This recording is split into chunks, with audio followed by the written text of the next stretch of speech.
అండి అందరికీ నమస్తే। ఈ వీడియోలో వచ్చేసి మనం degree first sem fundamentals of commerce unit 2 నుంచి మల్టిపుల్ చాయిస్ క్వశ్చన్స్ చూద్దాం। ఆల్రెడీ యూనిట్ 1 లో మల్టిపుల్ చాయిస్ క్వశ్చన్స్ మనం చేస్తున్నాం। ఆ వీడియో నేను కావాలనుకున్న వాళ్ళకి డిస్క్రిప్షన్ లో లింక్ ఇచ్చి ఉంటాను, ఒకసారి చెక్ చేయండి। ఇప్పుడు యూనిట్ 2 చూద్దాం।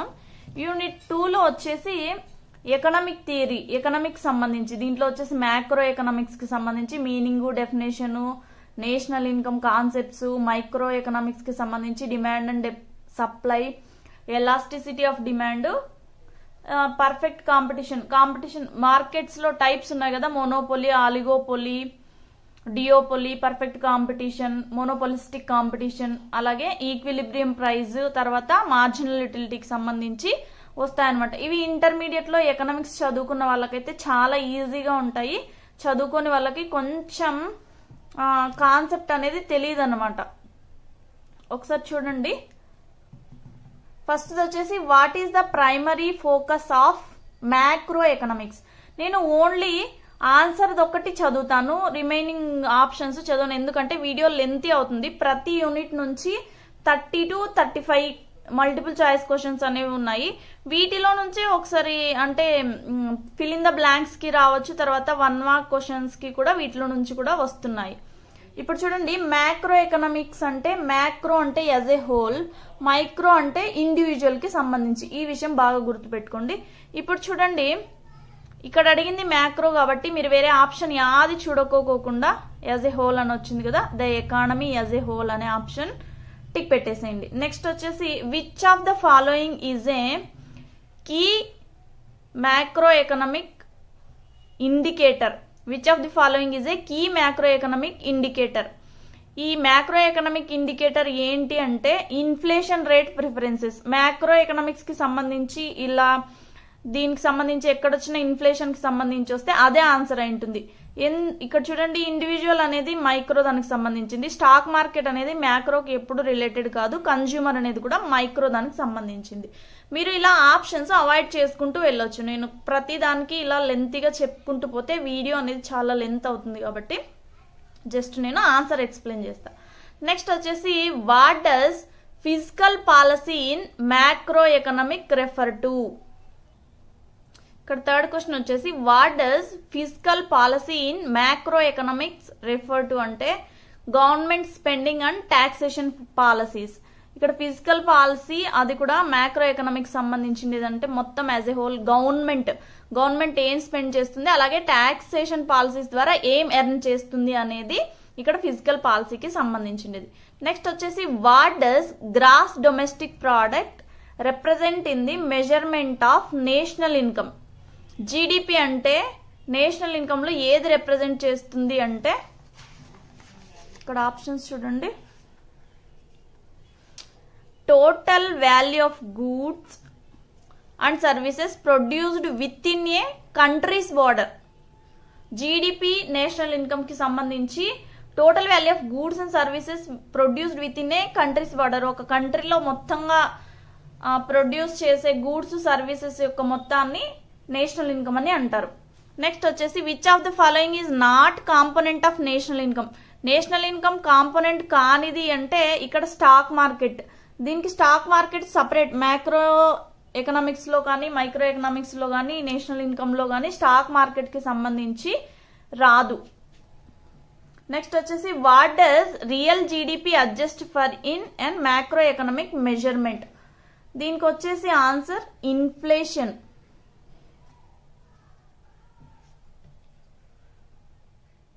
జీడిపి అనేది ఎలా అడ్జస్ట్ చేస్తారు మ్యాక్రో ఎకనామిక్ రియల్ జీడిపి అనేది ఎలా అడ్జస్ట్ చేస్తారు ఎకనామిక్ మెజర్మెంట్ లో అంటే ఇన్ఫ్లేషన్ ద్వారా, అంటే ఇన్ఫ్లేషన్ అంటే రైజ్ ఇన్ ప్రైజెస్ అన్నమాట। నెక్స్ట్ వచ్చేసి what does national income measure in an economy. Same already చెప్పుకున్నాం కదా, total value of goods and services produced within country, ఇదే నేషనల్ ఇన్కమ్ అంటే। నెక్స్ట్ వచ్చేసి which economic indicator is often synonymous with national income and widely used for assessing economic performance. ఈ national income కి synonymous గా ఉండే economic indicator ఏది, అది కూడా ఎకనామిక్ పర్ఫార్మెన్స్ అసెస్ చేయడంలో అంటే దీనికి గ్రాస్ డొమెస్టిక్ ప్రోడక్ట్.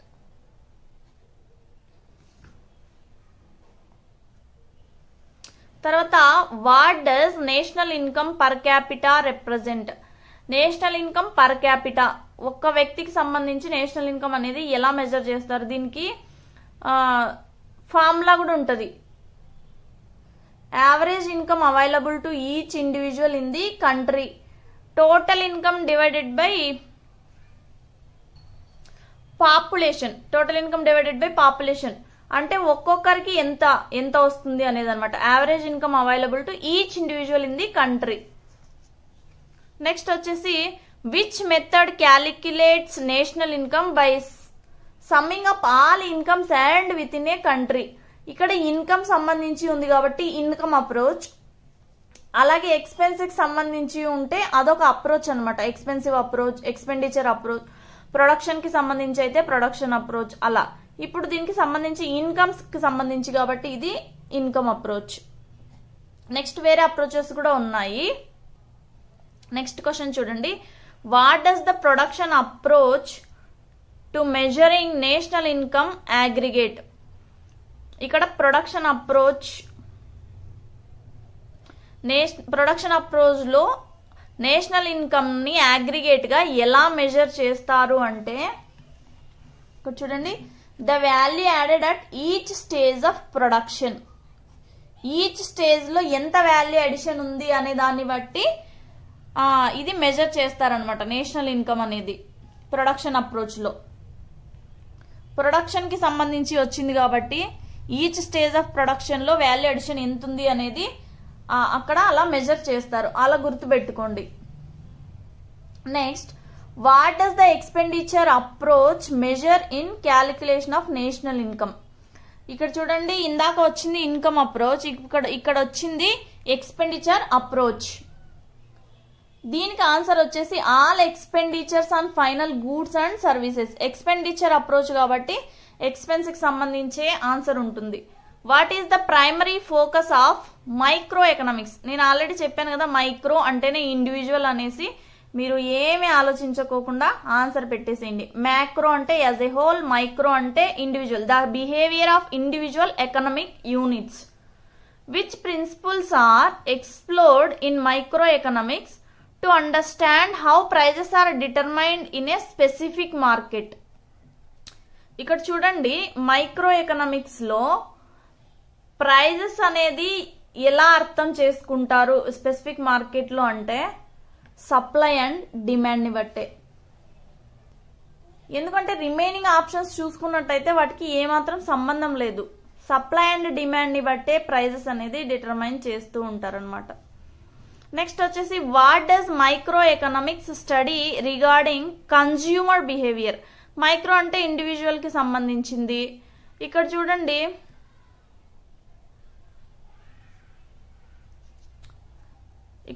కన్జ్యూమర్ అంటే ఒక ఇండివిజువల్ అనే వస్తుంది. ఆన్సర్ వచ్చేసి how changes in prices and income affect the consumer choices. Micro economics లో ఒక వ్యక్తి అక్కడున్న ప్రైస్ చేంజెస్ లో అంటే ఇప్పుడు వాళ్ళకు వచ్చే ఇన్కమ్ ని బట్టి, అలాగే అక్కడున్న ప్రైస్ ని బట్టి తను ఎలా చూస్ చేసుకుంటాడు ఒక వస్తువుని అనే దాని మీద ఈ మైక్రో ఎకనామిక్స్ అనేది స్టడీ చేస్తుంది అనమాట, కన్జ్యూమర్ బిహేవియర్ కి సంబంధించి. What does demand refer to in economics? Demand అంటే ఏంటి ఎకనామిక్స్ లో అంటే the quantity of good or services that buyers are willing and able to purchase. Demand అంటే వీళ్ళు ఎంత కొనగలరు అనే దాన్ని డిమాండ్ అని అంటారు. అదే the quantity of goods or services that producers are willing to offer for sale అంటే ఇది సప్లై అనమాట. ప్రొడ్యూస్ చేసేదాన్ని సప్లై అని అంటారు, కొనేదాన్ని డిమాండ్ అని అంటారు అనమాట. Next, according to the law of demand what happens to the quantity demanded when price of a good or services increases? Law of demand అంటే మీరు బాగా గుర్తు పెట్టుకోండి, ప్రైస్ ఇంక్రీజ్ అయితే డిమాండ్ తగ్గుతుంది, ప్రైస్ డిక్రీజ్ అయితే డిమాండ్ పెరుగుతుంది. Simple logic. ఫర్ ఎగ్జాంపుల్ మనకు ఆనియన్స్ కావాలనుకోండి, రేట్ మార్కెట్లో తక్కువ ఉన్నాయి, అప్పుడు ఏం చేస్తాం, ఇంకో 4 కేజీలు ఎక్స్ట్రా కొనుక్కుంటాం. అంటే ఏంటి, ప్రైస్ తగ్గడం వలన వాటికి డిమాండ్ పెరిగింది. అదే ఎక్కువ రేట్ ఉన్నాయనుకోండి, సరేలే కొంచెం తగ్గించి వాడుకుందాం అని చెప్పేది 4 కేజీలు కొనే చోట ఓన్లీ 1 కేజీ తీసుకుని దానిని అడ్జస్ట్ చేసుకుంటాం. అంటే ఏంటి, ప్రైస్ పెరగడం వలన వాటి డిమాండ్ తగ్గిందనమాట. ఇదే లా ఆఫ్ డిమాండ్ యొక్క సూత్రం. మీరు ఎన్నిసార్లు ఇచ్చినా, ఎక్కడిచ్చినా, క్వశ్చన్ ఎలాగిచ్చినా మెయిన్ కాన్సెప్ట్ దీన్ని గుర్తుపెట్టుకోండి, ఆన్సర్ అనేది ఈజీగా చేస్తారు. ఇప్పుడు ఏంటి, ఇక్కడ ప్రైజెస్ ఇంక్రీజ్ అయినాయి, అప్పుడు డిమాండ్కి ఏమవుతుంది అంటే ఆటోమేటికల్గా డిక్రీజ్ అవుతుంది. ఆన్సర్ చూద్దాం. It decreases. What factors can influence demand for a product? డిమాండ్ని ఏవి ఇన్ఫ్లుయెన్స్ చేస్తాయి, ఓకే ప్రోడక్ట్ యొక్క డిమాండ్ని ఏ ఫ్యాక్టర్స్ ఇన్ఫ్లుయెన్స్ చేస్తాయి అంటే consumer preferences, income levels and government policies. ఇదే ఎందుకంటే మెయిన్ డిమాండ్కి సంబంధించి ఎవరప్ప అంటే కన్జ్యూమర్ ప్రిఫరెన్సెస్ లేదా కన్జ్యూమర్ చాయిసెస్. కొనే వాళ్ళకి ఏది ఇష్టం ఉంటుందో, ఏది ప్రిఫరెన్స్ ఉంటుందో దానికే డిమాండ్ ఉంటుంది ఎప్పుడు, అంతే కదా. మార్కెట్లో నీకు ఏది అవసరమో నువ్వు వెళ్ళి కొనుక్కొని వస్తావు, నీకు ఏం అవసరమో అది. అవసరం లేని వాటి గురించి నీకు సంబంధం లేదు, దానికి సంబంధించి అంటే నీ చాయిస్, నీ ప్రిఫరెన్సెస్ బట్టే డిమాండ్ ఉంటుంది. నెక్స్ట్ వచ్చేసి what does demand elasticity measure in economics? Demand elasticity ఎకనామిక్స్లో ఎలా మెజర్ చేస్తారు అంటే the sensitivity of quantity demanded to change in price. Price change అయితే సప్లై ఎలా చేంజ్ అవుతుంది, ప్రైస్కి అంటే డిమాండ్కి సప్లైకి మధ్య ఉన్న సెన్సిటివిటీని బట్టే డిమాండ్ ఎలాస్టిసిటీ అనేది మెజర్ చేస్తారనమాట. నెక్స్ట్ వచ్చేసి which factor does not influence demand elasticity? ఏది ఇన్ఫ్లుయెన్స్ చేయదు అని అడుగుతున్నారు.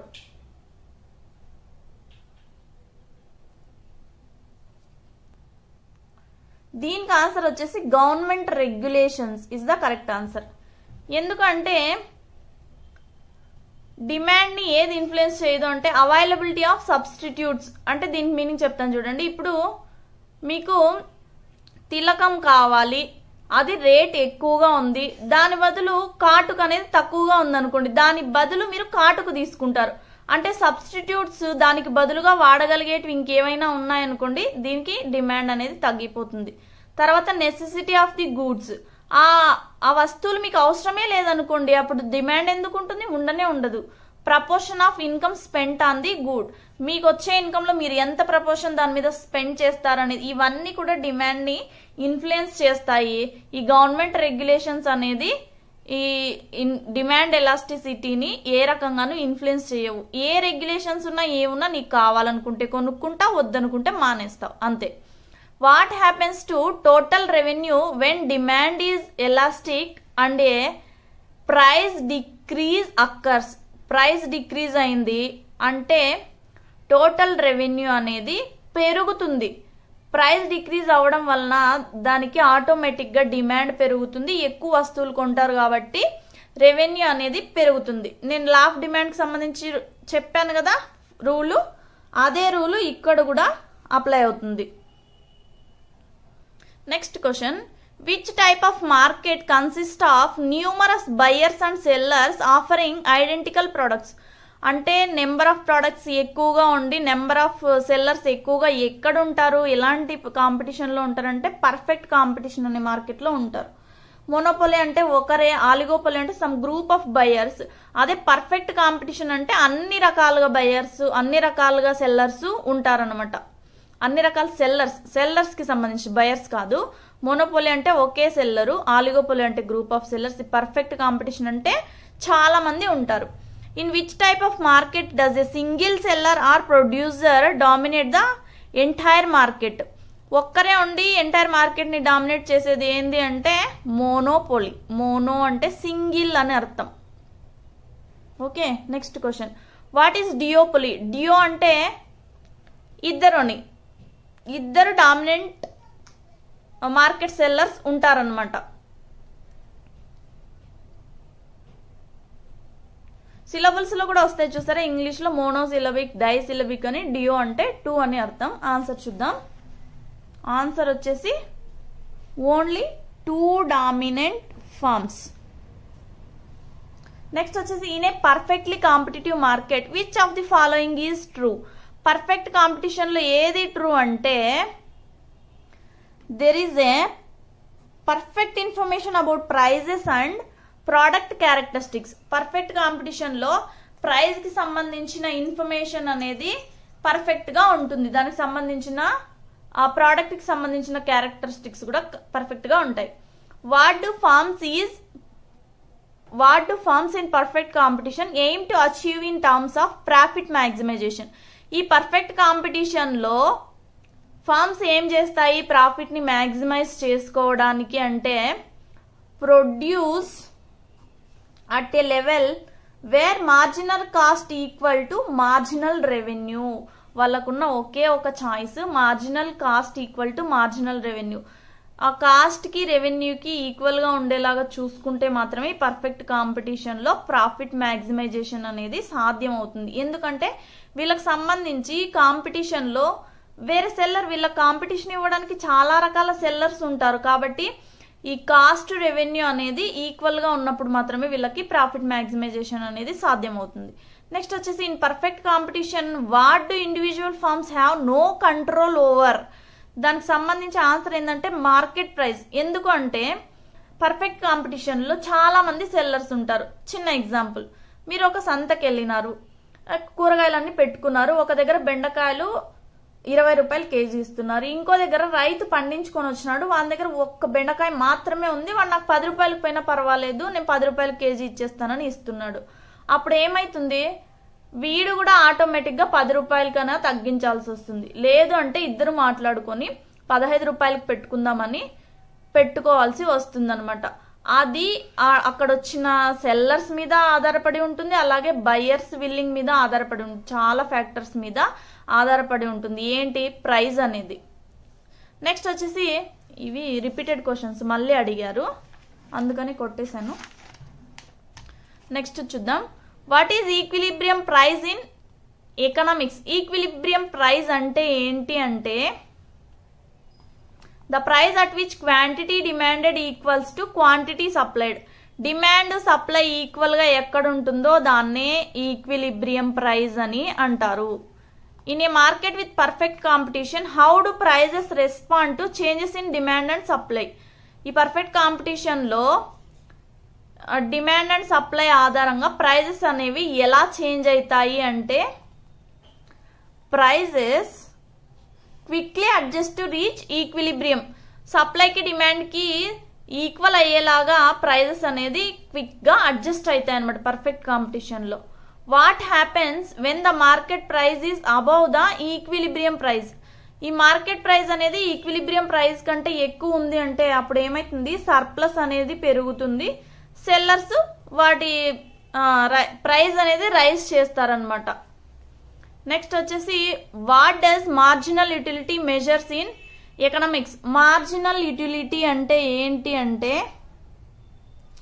అడిషనల్ అని అర్థం. మార్జినల్ గా అంటే ఇక్కడ చూడండి, అడిషనల్ అనేది ఎక్కడుంది, ఇక్కడ.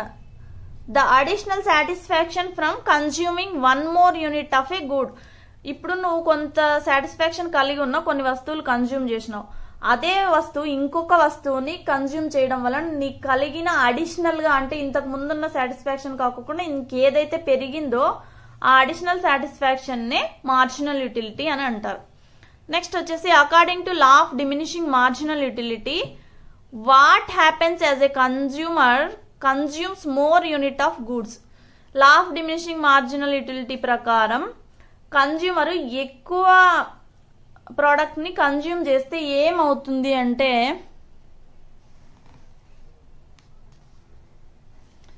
The additional satisfaction from each additional unit decreases. దీనికి ఒక బెస్ట్ ఎగ్జాంపుల్ ఏంటంటే నువ్వు బాగా ఆకలిగా ఉన్నావు, నువ్వు యాపిల్స్ తింటున్నావు. ఫస్ట్ యాపిల్ తిన్నప్పుడు నీకు చాలా టేస్టీగా, చాలా హ్యాపీగా, ఎఫెక్టివ్గా అనిపిస్తుంది, నీకు సాటిస్ఫాక్షన్ ఎక్కువగా ఉంటుంది. ఇంకో రెండో తిన్నావు, ఒక రకంగా కొంచెం తగ్గుతుంది. మూడోది తిన్నావు, ఇంకా దాని మీద విరక్తి వస్తుంది. సేమ్ ఇది ఈ రూల్ ఇక్కడ అప్లై అయిపోతుంది అనమాట లా ఆఫ్ డిమినిషింగ్ మార్జినల్ యూటిలిటీలో. నువ్వు ఎక్కువ గూడ్స్ యూజ్ చేసినప్పుడు నీకు వచ్చే సాటిస్ఫాక్షన్ అనేది కూడా ఆటోమేటిక్ గా తగ్గిపోతుంది.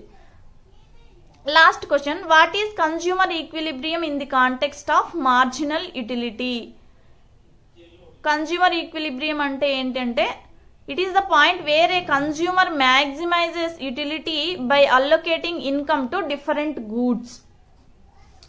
ఇదేంటంటే కన్స్యూమర్ యూటిలిటీ అనేది వేరే వేరే డిఫరెంట్ గూడ్స్ మీద తన ఇన్కమ్ అల్లొకేట్ చేసి తన యూటిలిటీని పెంచుకోవడం అంటే ఇప్పుడు ఇందాక చెప్పిన ఎగ్జాంపుల్ లాగానే ఒక 10 యాపిల్లు ఒకే రకమైన 10 యాపిల్స్ తినేదానికి అలా కాకుండా డిఫరెంట్ గూడ్స్ మీద అంటే ఒక గ్రేప్స్, ఒకటి బనానా, లేదంటే తనకి ఇష్టమైన వేరే వస్తువు లేదో తనకు అవసరమైన లేదా మిర్రరో తన అవసరాన్ని బట్టి పెన్ను, పెన్సిల్, బుక్ ఇలా డిఫరెంట్ గూడ్స్ మీద స్పెండ్ చేసి తన ఇన్కమ్ ని తన యూటిలిటీని మ్యాక్సిమైజ్ చేసుకునే దాన్నే కన్స్యూమర్ ఈక్విలిబ్రియం అని అంటారు మార్జినల్ యూటిలిటీలో. ఇవి యూనిట్ 2 కి సంబంధించిన multiple choice questions. Thanks for watching 3lokia6600. Next videos లో నెక్స్ట్ యూనిట్స్ కి సంబంధించి వీడియోస్ అప్లోడ్ చేస్తాను. వీడియో నచ్చితే తప్పకుండా లైక్ చేయండి, షేర్ చేయండి. ఇదే మీరు నాకు ఇచ్చే పెద్ద సపోర్ట్.